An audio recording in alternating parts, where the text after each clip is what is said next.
a soberania de Deus sobre a atuação de Satanás. Amém. Leiamos João capítulo 13, por favor, do versículo 21 até o versículo 30. João 13, de 21 a 30. Continuando a exposição no Evangelho segundo o apóstolo João, onde nós paramos na última exposição. Vamos do 21 ao 30 do capítulo 13.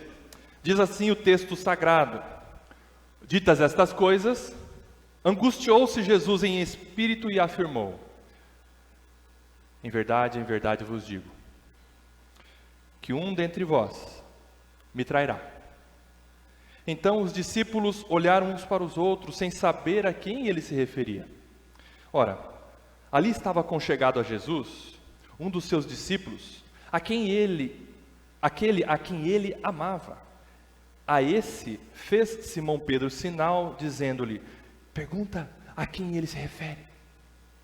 Então aquele discípulo, reclinando-se sobre o peito de Jesus, perguntou-lhe: Senhor, quem é? Respondeu Jesus: é aquele a quem eu der o pedaço de pão molhado. Tomou, pois, um pedaço de pão e, tendo-o molhado, deu-o a Judas, filho de Simão Iscariotes. E após o bocado, imediatamente entrou nele Satanás. Então disse Jesus: o que pretendes fazer? Faz-o depressa.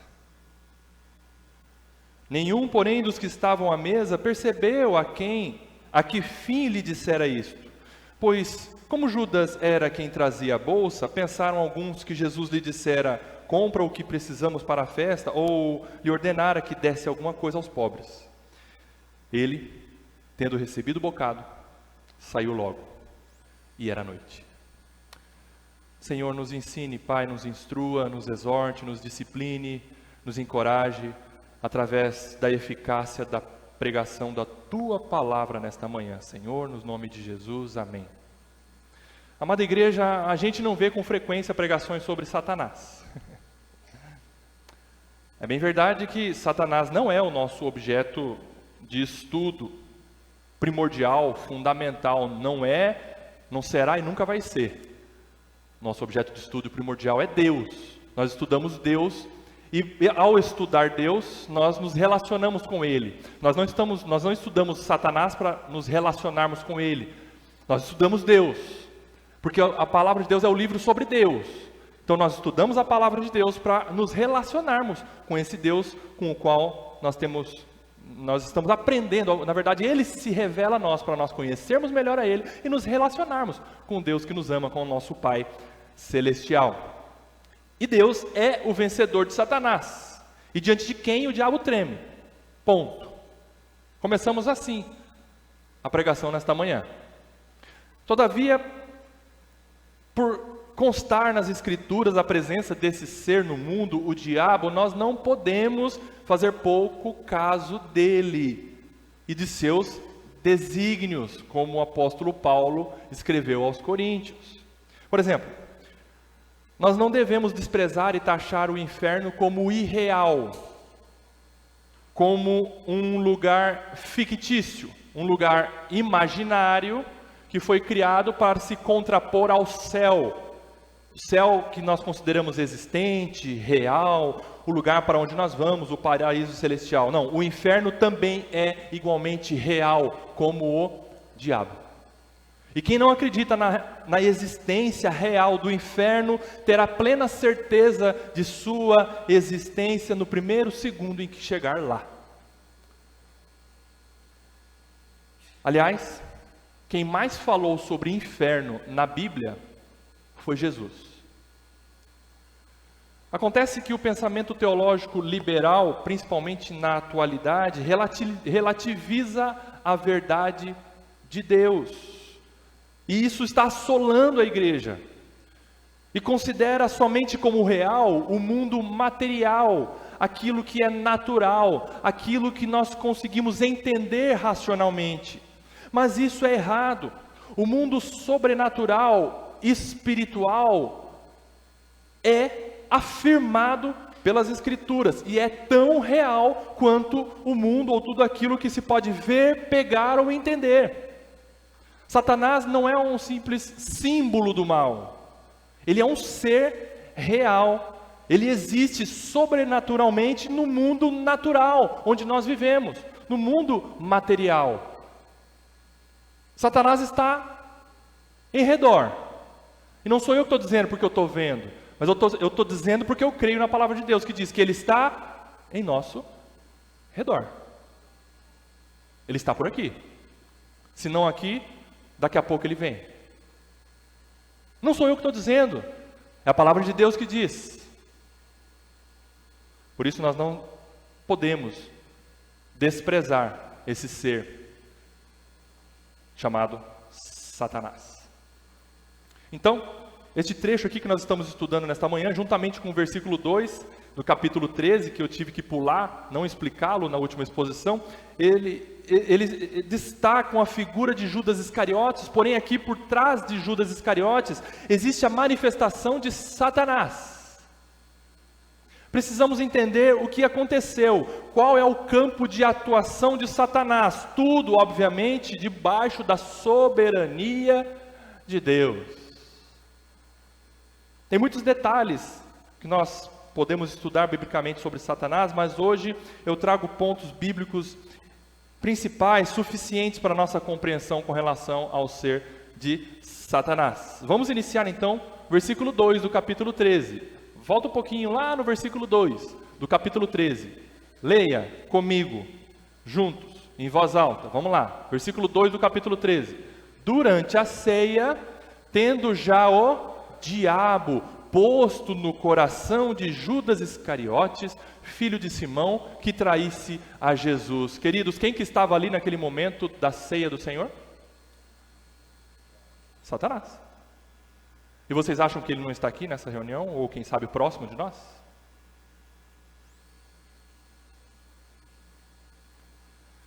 O interesse de Satanás. Diabo significa acusador, tá? Satanás significa inimigo, adversário. O interesse de Satanás, desde o início, é levar o ser humano a desobedecer e ofender a Deus. Satanás, sendo acusador, ele busca culpar e acusar Deus diante dos homens. Quando que ele fez isso? Com Eva. O que ele falou para Eva? Deus disse isso para você? Ele está errado, minha amiga. Ele acusou Deus diante do homem. E o papel de Satanás também é acusar os homens diante de Deus. O que ele fez com Jó? Deus, tira a coisa dele, para você ver como ele não vai te abandonar. Esse Jó, Deus, que você acha que ele é tão perfeito assim, tão bom aos teus olhos, ele vai errar. Acusou o homem diante de Deus. Esse é o papel de Satanás. E leva o homem, e ele intenta levar o homem a desobedecer a Deus, a ofender a Deus, a se rebelar contra Deus. E foi isso exatamente que aconteceu com Judas Iscariotes. Tendo já o diabo posto no coração de Judas Iscariotes, filho de Simão, que traísse Jesus. Quem colocou no coração de Judas Iscariotes que traísse Jesus? Satanás. Mas como que isso aconteceu? Como que nós devemos entender isso? O diabo teve acesso ao coração de Judas Iscariotes para colocar lá o desejo de trair Jesus? Pare e pense. É a conjugação de dois fatores. Primeiro, o coração ímpio, um coração mau, um coração incrédulo de Judas Iscariotes, e os dardos inflamados do maligno adentrando o coração e a alma de Judas. Os dardos inflamados do diabo encontraram terreno fértil no coração do incrédulo, do mal, do perverso Judas Iscariotes. Satanás faz uso do caráter já corrompido, pecaminoso e incrédulo de Judas para realizar o seu intento, inflamando o coração daquele homem mau, traidor, desobediente, Judas Iscariotes.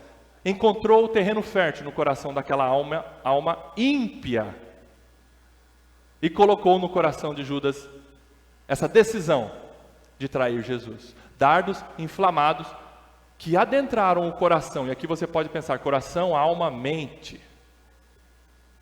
Coração do traidor, Judas Iscariotes. Todavia, nós precisamos sempre ter em mente que quando nós falamos da atuação de Satanás no mundo natural e sobrenatural, tudo o que ele faz só pode ser feito a partir de uma autorização de Deus. Satanás não age autonomamente no sentido de fazer o que ele quer a revelia de Deus. Deus não olha para Satanás e fala, meu Deus, o que ele está fazendo com o meu mundo? Deus não perdeu o controle absolutamente nunca, jamais. Satanás só age de acordo com o que Deus permite ele fazer. Embora o diabo tenha uma certa liberdade de percorrer a terra e lançar as suas acusações e tentações, e de ser o representante do sistema maligno no mundo, ele nunca age sem permissão de Deus. A liberdade de Satanás é limitada. Por quem? Por Deus. Você vai sair por aquela porta um pouquinho mais conhecedor desse ser poderoso que é Satanás, mas você vai sair por aquela porta sabendo um pouco mais do ser todo poderoso que é o seu Deus, que domina Satanás. Aleluia. Eu não estou pregando Satanás e o seu poder para você sair daqui com medo. Eu estou pregando Satanás submisso ao seu Deus todo poderoso. Louvado seja Deus. Amém. Como bem afirmou Martinho Lutero, Satanás é um cão, é um cachorro na coleira de Deus, e ele só vai aonde Deus quer que ele vá. Perceba que através desta manifestação perversa do diabo, incitando Judas Iscariotes a trair Jesus, Deus revela mais o seu poder, a sua grandeza, a sua soberania, porque tudo isso não passou diante dos olhos de Deus, a ponto dele se ver impotente naquela situação. Sem ter condições de controlar e ter domínio sobre a investida do mal. Tudo aconteceu e acontece conforme os propósitos de Deus, a autorização de Deus. E quem é Deus ali presente naquela reunião? Jesus. Jesus, Deus encarnado, ele tinha plena ciência e controle do que estava acontecendo. Olha lá agora no versículo 21, a exposição de hoje. Versículo 21. Ditas estas coisas, quem disse? Jesus. João está dizendo assim, ó, depois que Jesus disse essas coisas, ele lavou os pés dos discípulos, e ele perguntou para os discípulos, vocês entenderam o que eu fiz? Aí explicou, façam o mesmo entre vocês, amem uns aos outros, vai falar daqui a pouco, né? Eu já estou pulando para a próxima exposição. Mas ele disse, vocês têm que ser servos uns dos outros, façam como eu fiz. E explicou tudo isso. Então, João está dizendo, ditas estas coisas, Jesus começou a ficar angustiado de novo. Jesus homem, o Deus encarnado ali. Ele começou a ficar preocupado, tenso, angustiado. Angustiou-se Jesus em espírito e afirmou, em verdade, digo a vocês, um dentre vocês vai me trair. Jesus tinha ou não tinha o controle sobre aquela reunião, sobre aquelas pessoas, sobre aquela situação? Como que você chega a essa conclusão? Porque ele diz, um vai me trair. Mas ele não disse agora, lá atrás ele já tinha dito, um dentre vós é diabo. Ou seja, desde o início Jesus já sabia quem iria traí-lo. Aliás, Jesus, a segunda pessoa da Trindade, desde sempre já sabia, já havia permitido, autorizado Judas Iscariotes traí-lo nesse momento da história. Deus já sabia de todas as coisas. Deus não fica sabendo das coisas à medida que elas acontecem. Deus determina as coisas. E ele já sabia. E Jesus disse, um dentre vocês vai me trair. Então, 22. Os discípulos olharam uns para os outros, sem saber a quem ele se referia. Quem não é soberano aqui nessa história? O homem. Nunca somos e nunca seremos. Jesus diz isso, um de vocês vai me trair. Aí eles olharam, eu acho que eu sei. Estou desconfiado de Pedro, porque o Pedro, olha, tem hora que ele dá cada bola fora. Eles não sabem. Aliás, eles estavam perdidos ali, porque Jesus jogou essa no colo deles. Aí eles falam, e aí? Sou eu? É você, Pedro? Judas Iscariotes, não sei, ele é meio estranho, mas ele ajuda nas finanças. Ninguém sabia o que estava acontecendo. Ele não sabia a quem ele se referia. 23, ora, ali estava aconchegado a Jesus um dos seus discípulos, aquele a quem ele amava. Quem registrou isso? João. E João está falando sobre quem? Sobre ele mesmo. João, quando ele escreve o Evangelho, ele não fala João, o apóstolo tal que Jesus amava, eu, o apóstolo que Jesus amava. Não, ele joga isso. Aquele a quem o Senhor amava, mas ele está falando sobre ele mesmo, porque João, ele tinha assim uma convicção tão grande que Jesus amava a ele mesmo. E ele escreve assim, aquele que Jesus amava, ou seja, eu, aquele que Jesus amava. 23, ora, estava ali conchegado a Jesus, então, conchegado João estava de um dos lados de Jesus à mesa, no triclinium, estava do lado de Jesus, não sabemos se é do direito ou do esquerdo, mas estava ali do lado do nosso Senhor Jesus, aquele a quem o Senhor amava. 24, a esse fez Simão Pedro sinal, dizendo-lhe, Pedro estava em algum lugar, talvez próximo de Pedro, ou de João, Pedro fez sinal para João, pergunta para ele quem é. Acho que Pedro já estava tão com medo, assim, com receio, eu já dei tanta bola fora, deixa eu ficar quieto aqui, mas ele não conseguiu ficar quieto, mas ele falou, eu não vou falar, deixa o outro falar por mim. João, pergunta para o mestre quem que é. Então, aquele discípulo, reclinando-se sobre o peito de Jesus, isso aqui é maravilhoso, você percebe que João, ele se aproxima de Jesus de certa forma que ele sentiu o calor do mestre, ele sentiu os batimentos cardíacos do mestre. Jesus amava João, e João amava Jesus, e João reclinou-se com respeito, com temor diante do Deus encarnado que estava ali, mas o seu amigo, o homem, e falou, Senhor, fala para mim quem que é. Que intimidade, que carinho, que relacionamento de João com o mestre. Senhor, o senhor pode falar para mim? Não é um abuso, não, ele foi com todo respeito. Ele sabia até onde ele podia ir com Deus. Senhor, fala para mim, quem é? 26, respondeu Jesus. Jesus respondeu para João, é aquele, ele respondeu para João, é aquele quem eu der o pedaço de pão molhado, talvez tenha molhado em vinho, porque a ceia, a bebida numa ceia era normalmente vinho, tá? Vinho, tenha molhado o pão no vinho, e falou para João assim, na verdade ele não molhou ainda, mas ele falou, eu vou molhar o pão, e eu vou dar esse pedaço, esse bocado, é um pedaço de pão, para aquele que vai me trair.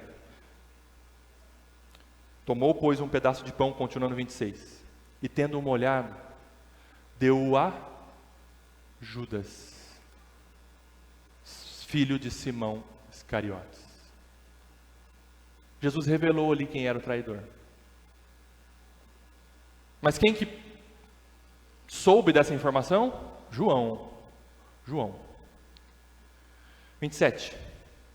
E após o bocado, imediatamente, entrou nele Satanás. Então disse Jesus, o que pretendes fazer, faze-o depressa. Queridos, Jesus talvez tenha se levantado do triclínio, molhou o pedaço de pão, e não passou para outro dar para Judas. Ele foi até Judas e, toma esse pedaço de pão molhado para você. Imediatamente Satanás entrou no corpo de Judas. E Jesus falou para Satanás, que estava em Judas, o que você quer fazer, faz logo. Jesus não falou para Judas. Jesus estava tendo uma conversa sobrenatural. O Deus encarnado falando para o seu servo, diabo, o que você tem que fazer, faz. Está na hora de você fazer. Vai. Vocês perceberam que Judas virou as mãos assim?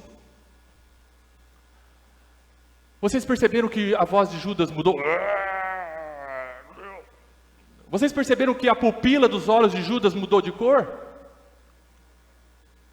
Vocês acham que aconteceu esse tipo de coisa? Judas começou a se debater no chão, espumar pela boca. Estou empossado pelo demônio. O que aconteceu com Judas? Absolutamente nada. Mas o diabo estava nele. Por que eu digo que não aconteceu aparentemente nada com Judas? 28. Nenhum, porém, dos que estavam à mesa percebeu a que fim lhe dissera isto.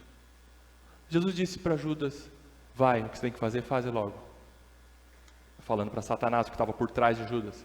Mas os que estavam ali ouviram isso, e aí eles não entenderam por quê. Porque Judas recebeu o bocado, Satanás, agora é a hora de eu fazer o que eu tenho que fazer. Mas só Judas sabia, e Jesus. Nem João percebeu tudo isso, porque ele estava naquela... O Senhor me falou, aquele a quem eu vou dar o pão vai ser o traidor, mas... Aqui o próprio João fala, ninguém entendeu isso, inclusive ele, porque ele estava naquela também. Será que é Judas? Será que é? Bom, o Senhor falou que aquele que eu fosse dar o bocado molhado seria o traidor? Judas. Eles pensaram o seguinte, 29, pois como Judas era quem trazia a bolsa, pensaram alguns que Jesus lhe dissera, compra o que precisamos para a festa, ou seja, eles estavam entendendo, Judas cuidava das finanças do grupo apostólico, ali dos discípulos dos 12, ele estava com dinheiro, e o que eles entenderam? Jesus falou para ele assim, corre para comprar alguma coisa a mais para a gente continuar a nossa ceia, porque é o dia da festa, ou então corre para comprar mantimento para os necessitados, olha lá, ou lhe ordenara que desse alguma coisa aos pobres. Eles entenderam isso, porque Jesus falou, o que você tem que fazer, faz logo, vai depressa. Aí os discípulos pensaram, certo, o Senhor está mandando ele correr para comprar alguma coisa para a gente continuar jantando, ou precisa dar alguma coisa ao necessitado, e isso tem que ser logo. É isso que dessa forma que eles interpretaram a fala de Jesus. Eles não perceberam absolutamente nenhuma reação extraordinária do endemoniado Judas. 30. Ele, Judas Iscariotes, tendo recebido o bocado, se levantou e saiu. E era noite. E era noite. Ele sai dali. E ele vai aonde? No Sinédrio. Combinar o pagamento da traição com os líderes religiosos. 30 moedas de prata. E naquela madrugada, ele sobe também com uma comitiva de soldados, aponta Jesus com um beijo no rosto. Jesus é capturado naquela madrugada, preso.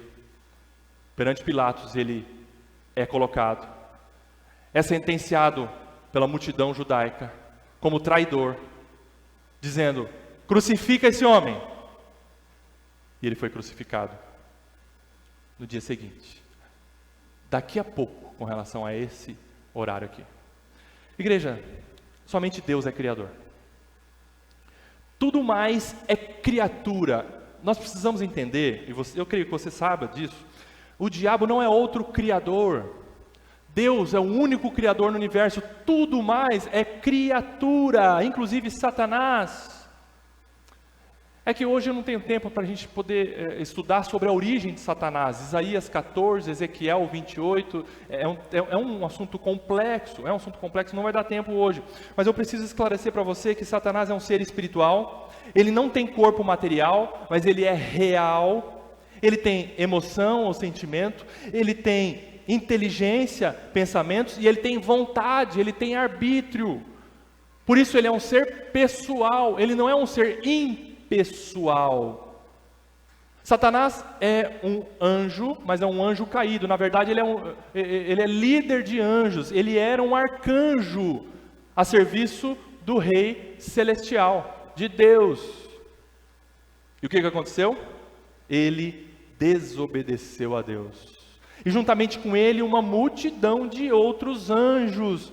Isso é uma multidão bem numerosa. Caiu com ele. São chamados demônios. demônios, anjos caídos que trabalham para o seu senhor, Satanás. Satanás é o chefe governante desses anjos caídos, desses demônios. Veja, por favor, nós vamos abrir vários textos agora. 2 Coríntios, capítulo 11, versículo 3. 2 Coríntios 11, 3. Olha só o que o apóstolo Paulo escreveu aos Coríntios. Mas receio que, assim como a serpente aqui ele está dizendo sobre uma víbora, sobre uma serpente, sobre uma cobra. Não, ele está dizendo sobre Satanás. Assim como Satanás enganou a Eva com sua astúcia. O que Satanás tem? Ele tem uma inteligência voltada para o mal. Irmão, Satanás é um ser inteligente. E ele usa essa inteligência para o mal. Isso é astúcia. Assim também seja corrompida a vossa mente, se a parte da simplicidade e pureza devidas a Cristo. Então Paulo fala, a serpente, Satanás, enganou Eva com inteligência para o mal. Outro texto, Apocalipse 12, 17. Vamos lá. Apocalipse 12, 17. Diz assim, irou-se o dragão. Irou-se é o quê? É um sentimento. Irou-se o dragão contra a mulher e foi pelejar com os restantes da sua descendência. Apocalipse 12, 17. Os que guardam os mandamentos de Deus e têm o testemunho de Jesus, e se pôs em pé sobre a areia do mar. Quem irou-se? Satanás. Ou então, você conclui que Satanás tem sentimento. Ele fica irado. Outro texto, 2 Timóteo 2, 26. 2 Timóteo 2, 26. Mas também o retorno à sensatez, livrando-se eles dos laços do diabo, tá? Esse anterior não vai dar para eu explicar agora o que o Paulo está querendo dizer com isso, mas é que ele fala, ó, livrando-se dos laços do diabo. Agora perceba o que o texto diz, tendo sido feitos cativos por ele quem? O diabo, para cumprirem a sua vontade. O que o diabo tem? Arbítrio, vontade. É um ser pessoal. Entendendo que Satanás é uma criatura, que é um ser imaterial, mas ele é real, e que ele existe no mundo natural, e que ele tem poderes extraordinários, eu trouxe aqui 3 perguntas muito frequentes que são feitas com relação à atuação do diabo no mundo. Primeira pergunta, Satanás é onisciente? O que é ser onisciente? Onisciente é saber tudo, sabe todas as coisas. Inclusive, antes delas acontecerem.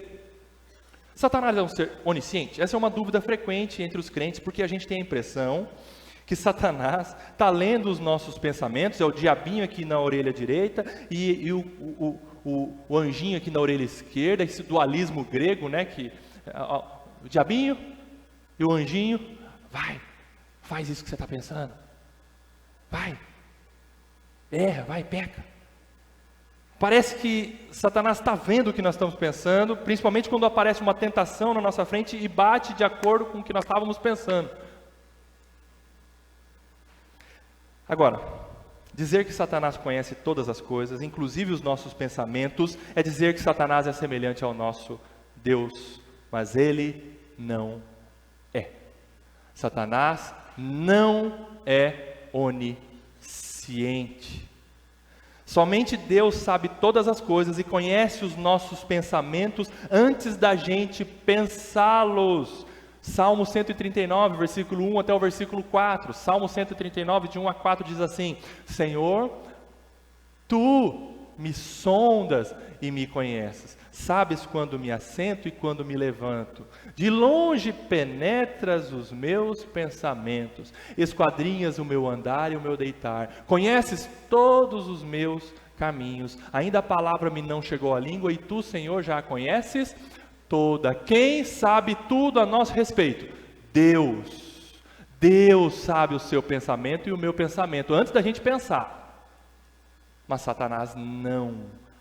Satanás não tem acesso aos nossos pensamentos dentro de nós. Agora, O que nós precisamos entender e ter bem claro em nossa mente é que Satanás ele é perito observador. Ele conhece em detalhes este mundo, ele conhece muito bem a humanidade pecadora e ele sabe mexer com as nossas fraquezas, os nossos pecados. Por exemplo, se eu entro numa loja e eu compro um paletó verde, uma camisa verde, uma gravata verde, uma calça verde, uma meia verde, um sapato verde, vocês vão concluir que eu gosto de verde. Verde. Ok? O diabo atua a partir desta mesma lógica. É por isso que ele nos conhece tão bem. Por quê? Porque ele vê o que a gente faz, ele vê as nossas escolhas, muitas vezes pecaminosas, ele ouve o que a gente fala, ele percebe as nossas motivações através das nossas ações, palavras ditas, e ele nos ouve. É através dessa lógica, não por conhecer os nossos pensamentos internamente. Sabendo as nossas tendências pecaminosas, ele lança os seus dardos inflamados, as suas tentações, para nos atingir e nos fazer pecar. E quando nós pecamos, o que o diabo vai fazer? Ele vai falar: Deus, o Rodrigo pecou, ele merece castigo, ele merece ser punido, ele merece a morte. Ele joga a tentação, ele joga o dardo. E aí, quando eu peco, quem sabe por conta de tentações preparadas por Satanás, ele chega para Deus e fala: pecou, o que merece? A morte. Acusador dos homens contra Deus. Satanás não conhece os nossos corações internamente. Aliás, nem nós mesmos conhecemos os nossos próprios corações enganosos. Tem coisas que só o Senhor conhece. É por isso que nós precisamos da luz de Deus escancarando os nossos corações, para nós compreendermos quem somos diante de Deus. Este sim, Deus conhece o nosso coração e a nossa mente de dentro para fora. De dentro para fora. Portanto, Satanás não é onisciente. Ele não conhece os nossos pensamentos de dentro para fora.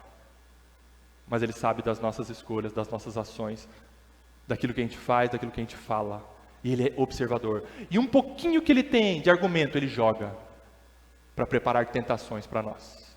Porque ele sim domina o mundo que é dele, porque Deus deu a ele, permitiu a ele ser dono desse sistema maligno, ser governante desse mundo caído.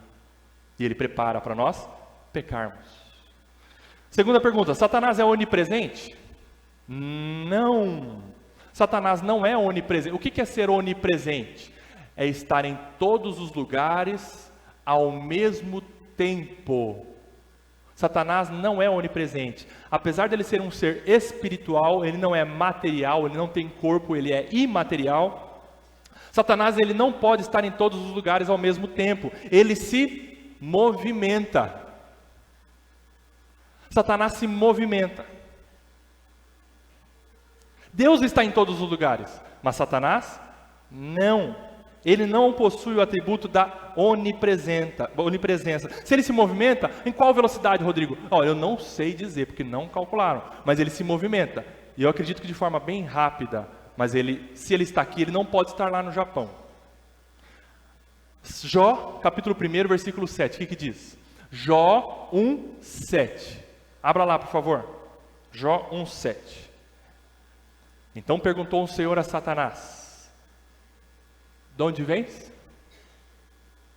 Satanás respondeu ao Senhor e disse: de rodear a terra e passear por ela. O que Satanás faz na terra ou no mundo? Igual o lobinho, para lá e para cá. Passear, rodear, com maldade, querendo atrapalhar. Ele vai para lá, vem para cá. Vai de lá para cá. Então como que ele consegue realizar a sua tarefa no mundo material e sobrenatural? O que nós não podemos esquecer é que Satanás conta com um exército de demônios. Incontável para nós hoje. É uma quantidade finita. Tem um limite, mas é uma quantidade muito grande de anjos caídos que trabalham para Satanás. E é uma rede de informação. E é uma rede de informação. E esse exército leva informação para o chefe.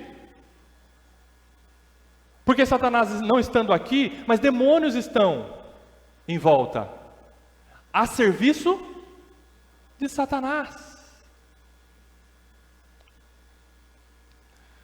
Assim, Satanás possui uma rede de informação que trabalha para ele nos espaços da terra, e também com a permissão de Deus, ele pode acessar, ele pode tomar posse e estar no corpo de pessoas. Olha o versículo 27 do capítulo 13, que nós lemos agora, capítulo 13 de João, versículo 27. E, após o bocado, imediatamente entrou nele Satanás. Então disse Jesus: o que pretende fazer, faze-o depressa. Então, Satanás ocupou o corpo de Judas Iscariotes, ok? Ok, mas ele é onipresente? Não, ele não pode estar em todos os lugares ao mesmo tempo, como o nosso Deus. Terceira pergunta, Satanás é onipotente? Igualmente, não. Satanás não tem todo o poder. Quem tem todo o poder é Deus. Satanás tem muito poder sim, e poder superior ao seu e ao meu, mas nós precisamos entender, estar convicto que o poder de Satanás jamais só pode ser comparado ao poder de Deus, aleluia. Só Deus não tem limites no seu poder. Todas as criaturas, inclusive Satanás, como os anjos e os demônios caídos, têm limites no seu poder, e limites impostos por Deus, pelo Deus Todo-Poderoso. Aleluia. Em vários momentos no ministério de Jesus, os demônios se curvam diante dele. O que é isso? É o reconhecimento da onipotência de Deus. Os seres humanos são em si mesmos fracos. E diante de Satanás, nós, humanos, somos fracos. Mas aqueles nos quais o Espírito Santo de Deus habita, leia-se, regenerado, crente, que tem o Espírito Santo, aquele nos quais o Espírito Santo de Deus habita, e se você é crente, o Espírito Santo de Deus habita em você, erga a mão. Amém, aleluia, você reconhece isso? O Espírito Santo habita em você. Então, se o Espírito Santo está dentro de você, há um poder interno incomparavelmente superior ao de Satanás e os seus demônios. Oh, glória! Em nós está aquele que é infinitamente mais poderoso que Satanás. Olha só, Lucas 10:17, corre lá. Lucas 10:17. Que os discípulos voltaram, os 70 comissionados pelo Senhor, eles voltaram trazendo relatório para o Senhor Jesus. E em um momento eles disseram assim, Lucas 10:17. Então regressaram os 70, possuídos de alegria, dizendo: Senhor, os próprios demônios se nos submetem pelo teu nome. Eles vieram com regozijo, com alegria, empoderados. Mas eles vieram dizendo para o Senhor: Senhor, o Senhor não vai acreditar. Até os demônios estão sendo dominados por nós, através do seu nome. Qual que é a fonte de poder contra Satanás? O nome de Jesus, aleluia. A vida de Jesus em você, o Espírito Santo de Deus em você. Quando você declara Senhor Jesus, sabe o que o diabo faz? Ele não fica nem um pouco perto de você. O nome do nosso Senhor Jesus domina Satanás. Arrepia Satanás, faz ele tremer. Por isso que nós devemos declarar, vez por outra, Senhor Jesus Cristo, o Senhor é meu Senhor, o meu Salvador. O Senhor é dono da minha vida. Ninguém tem poder sobre a minha vida a não ser o Senhor. Quem que ouve isso? Satanás e seus demônios. E eles não ficam ali, porque eles sabem do poder de Deus em Jesus e de sua palavra. Aleluia.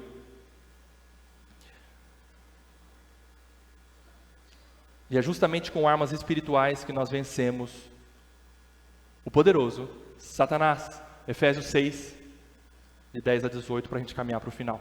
Efésios 6, de 10 a 18. Como que nós vamos lutar contra Satanás? Com armas espirituais. Alho é bom para temperar. Crucifixo não tem poder em si mesmo. Sal grosso é bom na carne para assar. E contra Satanás, o que é bom? Armas espirituais. Ok? Efésios 6, de 10 a 18. Quanto ao mais, sede fortalecidos no Senhor e na força do seu poder. Nós temos poder em nós mesmos? Não, mas em Cristo nós temos poder. Somos fortalecidos na força do poder de Deus. Olha o que o apóstolo Paulo está falando. Como? Revestivos de toda a armadura de Deus. Aqui ele dá um exemplo do soldado romano, que se vestia com uma armadura muito poderosa para combater os seus inimigos. Então ele dá um exemplo. Vistam uma armadura. Uma armadura para quê? Para guerrear para poder ficar firmes contra as ciladas do diabo. Por que você precisa da armadura de Deus?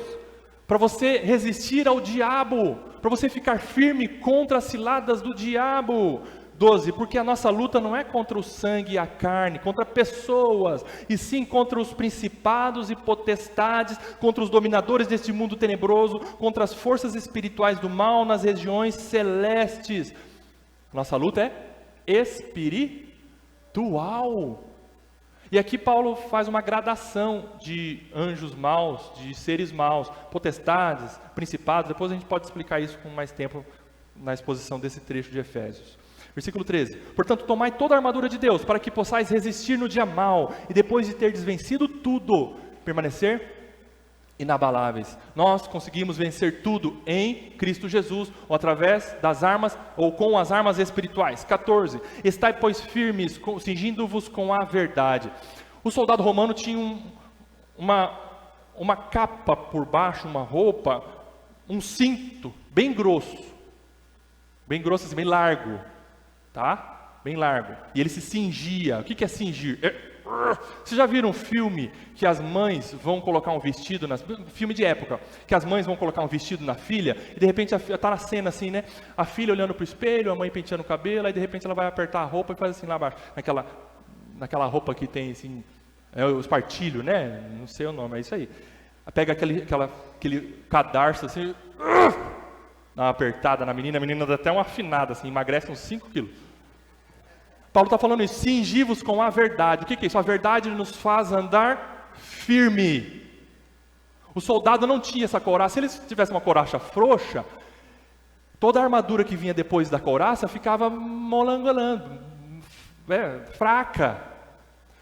Fingir com a verdade. O que é isso? A verdade de Deus, a verdade do Evangelho, a sã doutrina, sem erro, sem mentira. A verdade é que nos mantém firmes, aleluia, a verdade de Deus. Cingivos com a verdade, e vestindo-vos da couraça da justiça. A couraça da justiça é uma outra peça de couro, que vinha por cima, e a justiça, por cima dessa de baixo, também apertando uma couraça, e não tinha vão, não tinha espaço, não podia ter espaço, porque qualquer espaço, qualquer brecha na couraça da justiça, ou na couraça do soldado, ali era uma possibilidade do inimigo enfiar uma espada no vão da couraça. Ok? Então Paulo fala, e vestivos da couraça da justiça. E a couraça da justiça é a nossa justiça própria? Não, a nossa justiça própria tem espaço. A nossa justiça própria tem vãos. A nossa justiça própria tem espaços enormes, contra os quais o inimigo fala, peguei você. Você disse que é perfeito, que é santo, que faz isso, que faz aquilo, que ora, que jejua, que vai para a igreja, que tem a família dele perfeita, mas você acabou de errar. Toma minha facada. Deus errou. Ele disse que ele era bom, mas ele não é bom. A justiça nossa tem espaços, mas a justiça de Cristo é perfeita. Quando nós temos a justiça de Cristo, o diabo não consegue acessar a nossa alma. Não consegue. Quando ele olha para você e para mim, ele vê Cristo. E ele olha e ele fala, meu Deus. Ele fala, sei lá o que o diabo fala. Esse homem está protegido por Cristo. Ele é declarado justo por Cristo. É Cristo que morreu por ele. Cristo fez tudo perfeitamente. Não consigo pegar esse cara, essa moça. Porque Cristo fez tudo por ele, e Deus aceitou o que Cristo fez por ele, então eu não consigo mais acessar essa alma, Porque agora ele é justo. Mesmo que eu fale para Deus, esse cara é injusto porque ele pecou, e Deus vai falar para mim, Satanás dizendo, eu já perdoei, o meu filho já cobriu esse pecador com sua justiça. Satanás não acessa a nossa alma por conta da justiça de Cristo por nós. Versículo 15, calçai os pés com a preparação do Evangelho. Uma vez tendo toda essa preparação na parte vital, né, do corpo do soldado, aí ele tem também uma bota, né, preparada, que o apóstolo Paulo fala, com a preparação do Evangelho da paz. O que é isso? É uma convicção. Pela fé no Evangelho, nós temos paz com Deus, nós podemos caminhar, andar com essa bota, tendo convicção do Evangelho que nos alcançou, e nós temos paz com Deus, e ao mesmo tempo nós temos convicção e paz para nós levarmos o Evangelho a outras pessoas. Quando você tem paz com Deus, você caminha neste mundo, porque ainda que as pessoas te condenem, Deus não te condena. 16, embraçando sempre o escudo da fé, com o qual poderemos apagar os dardos inflamados do maligno. O que os soldados romanos faziam com o escudo? Molhavam na água, porque os inimigos, outras nações, usavam flechas com fogo, e eles molhavam na água para quê? Para se defender e apagar os dardos, as flechas inflamadas.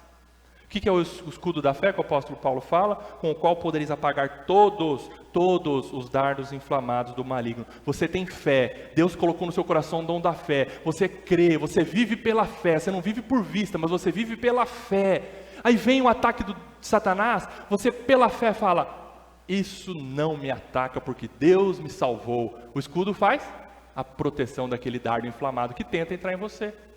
A fé. E a fé é declarada, você fala pela palavra de Deus. Por que fé? Porque você crê no quê? Você crê na palavra de Deus. Amém. 17, tomai também o capacete da salvação. O que é o capacete da salvação? Vai na nossa cabeça, a nossa mente quando a gente é salvo, o Senhor não ganhou o nosso pé, o Senhor ganhou a nossa mente, nosso entendimento é transformado, o nosso coração, na Bíblia, coração, alma e mente muitas vezes são similares, são sinônimos, coração, alma e mente. O Senhor ganhou nossa alma, nossa mente pela salvação. Ganhando a nossa mente, quem vai junto? O corpo. O corpo. Você passou a entender as doutrinas da graça, você passou a entender por que você veio a este mundo, você passou a entender por que Deus te salvou. Você vai vivendo, porque a sua mente foi salva, foi esclarecida, foi iluminada. E a espada do Espírito, que é a palavra de Deus. Como que nós atacamos? Pessoas? Não. Principados e potestades. Qual é a nossa arma de ataque? A palavra de Deus. Como que Jesus atacou Satanás? Com a palavra dele. O Satanás falava, olha, tal coisa está na palavra de Deus, mas não é bem assim. Aí Jesus fala, assim está escrito, pã. Satanás não tinha argumento. Mas não sei o que, não sei o que. Aí Jesus falava, não, mas assim está escrito, pã. Satanás tinha argumento? Não, ele foi sendo enxotado da presença do Senhor Jesus. E 18, com toda a oração e súplica, orando em todo o tempo no Espírito, para isto vigiando com toda a perseverança e súplica por todos os santos. É assim, Paulo está dizendo assim, diante de tudo isso, o soldado tem essa armadura muito poderosa, completa para enfrentar os inimigos, mas sabe o que ele tem que fazer? Ele tem que estar atento, vigiando e orando. Orando. Estar atento ao comando do general. Nossa vida, nossa caminhada cristã é com o olho fechado, outro aberto. É orando e vigiando. Ora e vigia. Porque se não é oração e a vigilância nas nossas vidas, a armadura muitas vezes vai ficar faltando poder para ela. Ore, meu irmão. Ore. Para os outros verem? Não. Sabe para quem? Para quem ouvir? Satanás. Ore. Ore em voz alta.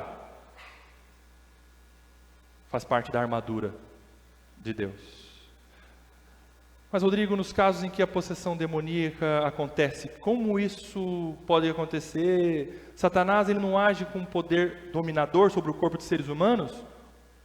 Eu vou responder, sim, mas sobre homens e mulheres não regenerados, homens e mulheres não crentes, como Judas Iscariotes.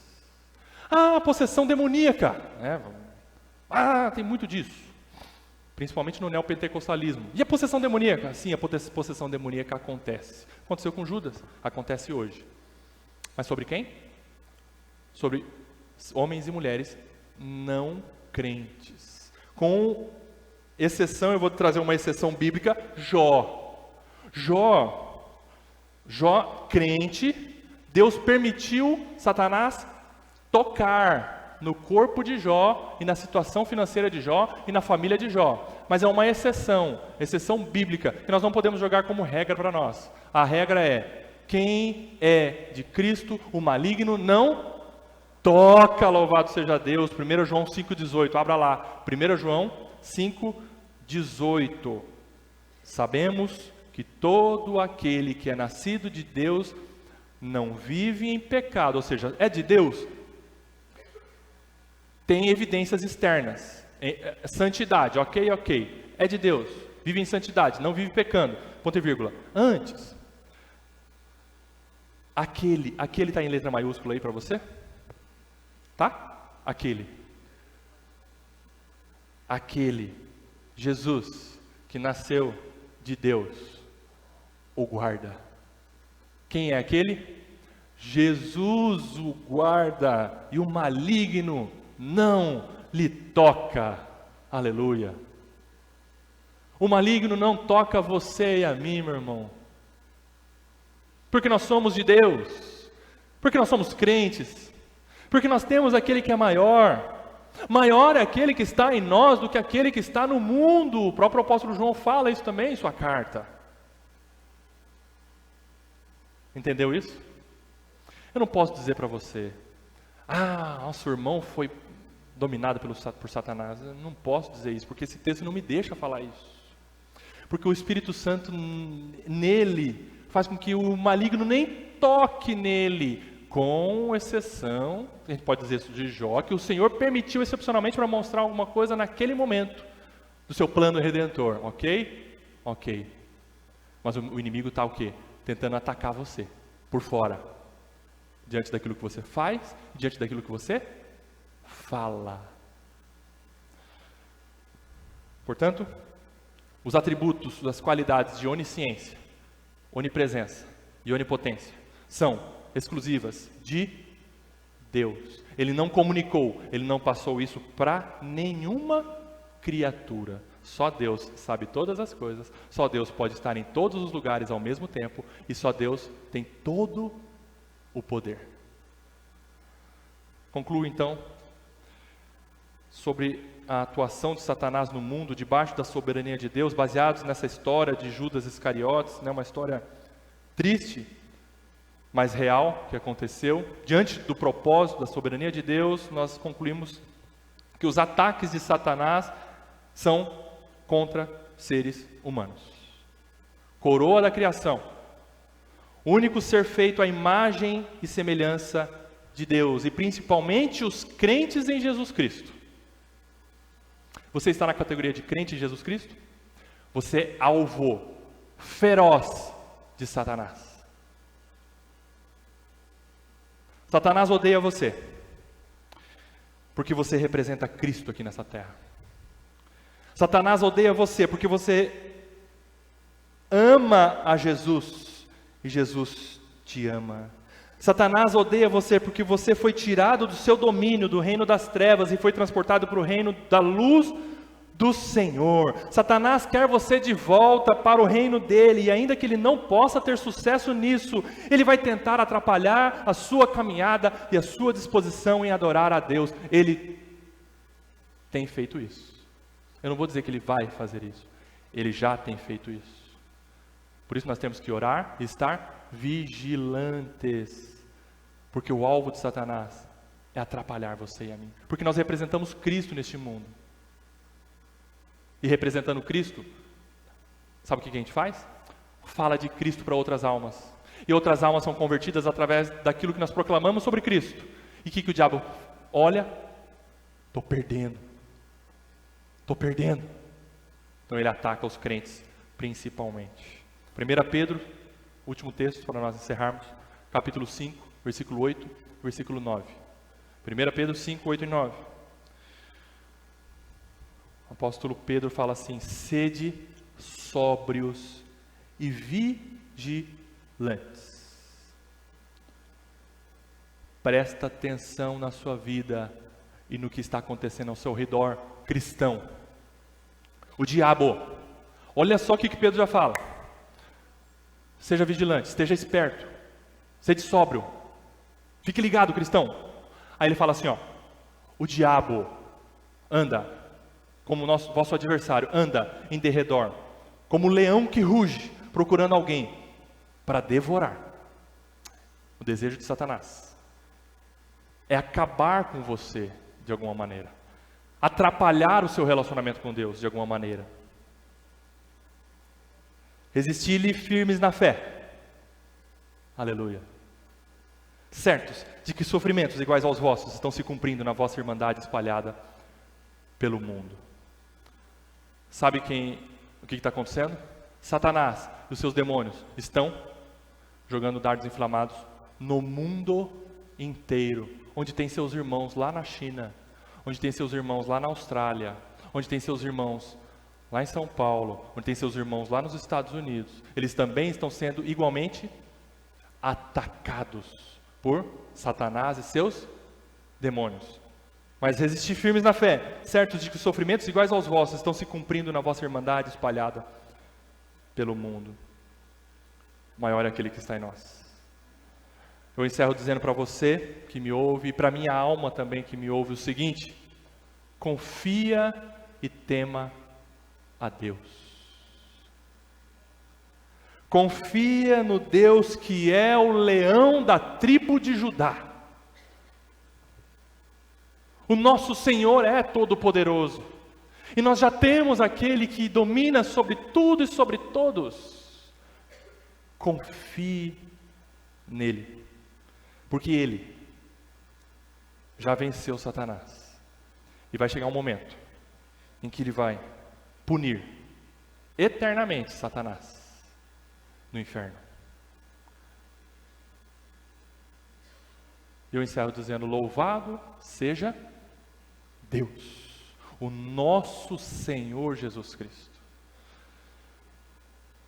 Pai, nós oramos ao Senhor, certos de que o Senhor nos ouve, e que em Ti nós estamos plenamente seguros.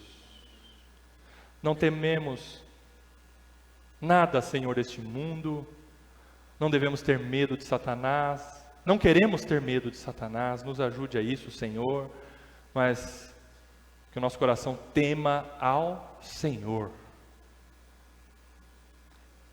e nos incline a amarmos mais o Senhor.